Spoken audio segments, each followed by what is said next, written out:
हम में से अधिकतर लोग उस पृष्ठभूमि से आए हैं जहां बीमारी का मतलब होता है पूरे परिवार पर मानो बिजली गिर गई हो। गरीब के घर में कोई एक अगर गंभीर रूप से बीमार होता है तो उसका असर घर के हर सदस्य पर पड़ता है। एक समय था जब इलाज में लोगों को घर, जमीनें, गहने सब बिक जाते थे। गंभीर बीमारी के इलाज का खर्च सुनकर ही गरीब की आत्मा कांप जाती थी। बुजुर्ग मां सोचती थी कि अपना इलाज कराऊं या नाती पोते की पढ़ाई। बुजुर्ग पिता सोचता था अपना इलाज कराऊं या घर के खर्च देखूं। इसलिए गरीब परिवार के बड़े बुजुर्गों को बस एक ही रास्ता दिखाई देता था, चुपचाप तकलीफ सहो, दर्द बर्दाश्त करो, चुपचाप मृत्यु का इंतजार करो। पैसे की कमी की वजह से इलाज ना करा पाने की वो बेबसी, वो बेचारगी गरीब को तोड़कर रख देती थी। मैं अपने गरीब भाई बहनों को इस बेबसी में नहीं देख सकता था। इसलिए ही उस संवेदना में से, उस दर्द में से, उस पीड़ा में से मेरे देशवासियों के प्रति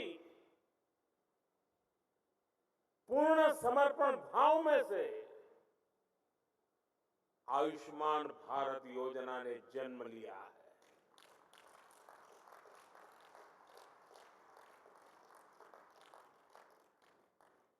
सरकार ने तय किया कि गरीब के अस्पताल में भर्ती होने का खर्च 5 लाख रुपए तक के इलाज का खर्च सरकार उठाएगी।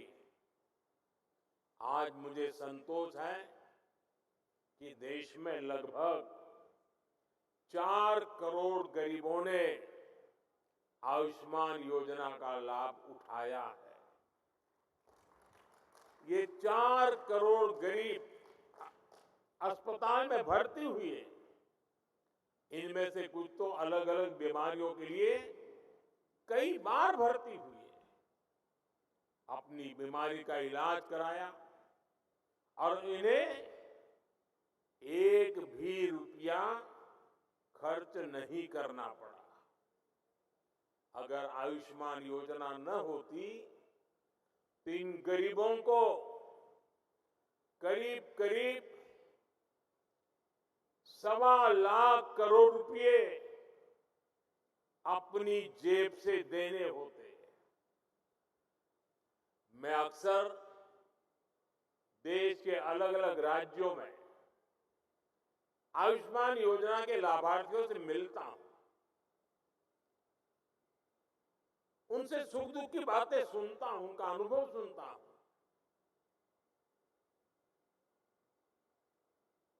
और बात करते हुए उनकी आंखों में से जो खुशी के आंसू छलकते हैं, वो आयुष्मान योजना से जुड़े हर व्यक्ति के लिए, हर डॉक्टर के लिए, हर पैरामेडिकल स्टाफ के लिए किसी आशीर्वाद से कम नहीं होते। इससे बड़ा आशीर्वाद नहीं हो सकता। आप विश्वास करिए, लोगों को ऐसे संकट से उबारने वाली योजना पहले कभी नहीं बनी। और आज मुझे इस बात का बहुत संतोष है कि आयुष्मान योजना का विस्तार हो रहा है। हर बुजुर्ग की नजर इस कार्यक्रम पर है। चुनाव के समय मैंने गारंटी दी थी कि तीसरे कार्यकाल में 70 वर्ष से ऊपर के सभी बुजुर्गों को आयुष्मान योजना के दायरे में लाया जाएगा।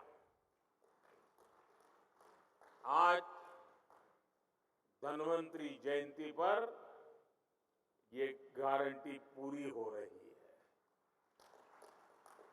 अब 70 वर्ष से अधिक उम्र के देश के हर बुजुर्ग को अस्पताल में मुफ्त इलाज मिलेगा। ऐसे बुजुर्गों को आयुष्मान वय वंदना कार्ड दिया जाएगा। सरकार का प्रयास है कि देश के हर बुजुर्ग जिनकी आयु 70 वर्ष के ऊपर है, उनको जल्द से जल्द आयुष्मान वय वंदना कार्ड मिले। और ये ऐसी योजना है जिसमें आय की कोई पाबंदी नहीं। गरीब हो, मध्यम वर्ग का परिवार हो, उच्च वर्ग का परिवार हो, हर कोई इसका लाभार्थी बन सकता है। जो इस योजना का लाभ लेना चाहता है, इस देश का नागरिक, वो इसका लाभ अगर 70 साल से ज्यादा उम्र है ले सकता है। हर बुजुर्ग चिंता से मुक्त हो, वो स्वस्थ जीवन जिए, स्वाभिमान के साथ जीवन जिए। ये योजना इसके लिए मील का पत्थर साबित होगी। घर के बुजुर्ग के पास आयुष्मान वय वंदना कार्ड होगा तो परिवार के खर्चे भी कम होंगे, उनकी चिंता भी कम होगी। मैं इस योजना के लिए सभी देशवासियों को बधाई देता हूं और 70 साल से ऊपर के सभी बुजुर्गों को मैं भी यहां से प्रणाम करते हुए वय वंदना करता हूं।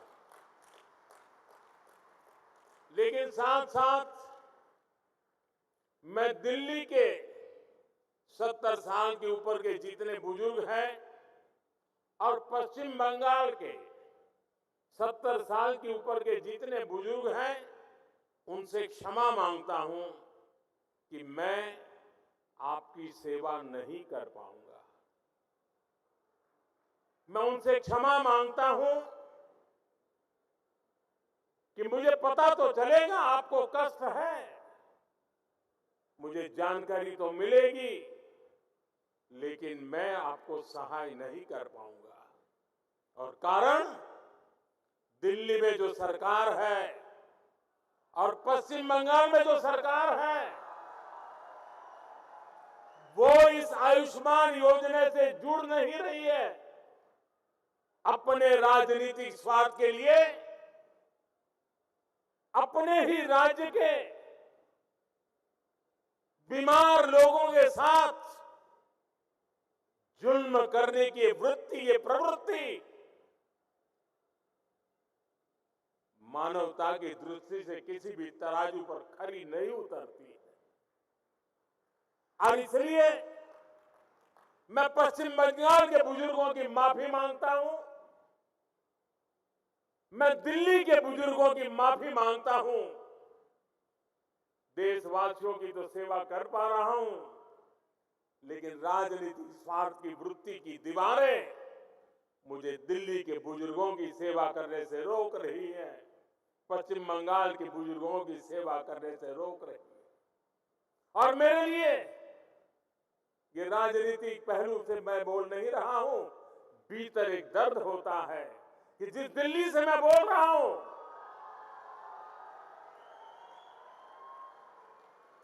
दिल्ली के भी बुजुर्ग मेरी बात सुनते होंगे।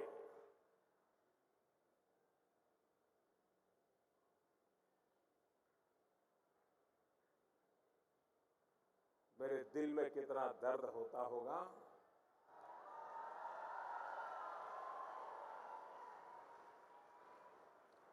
मैं शब्दों में बयान नहीं कर पाऊंगा।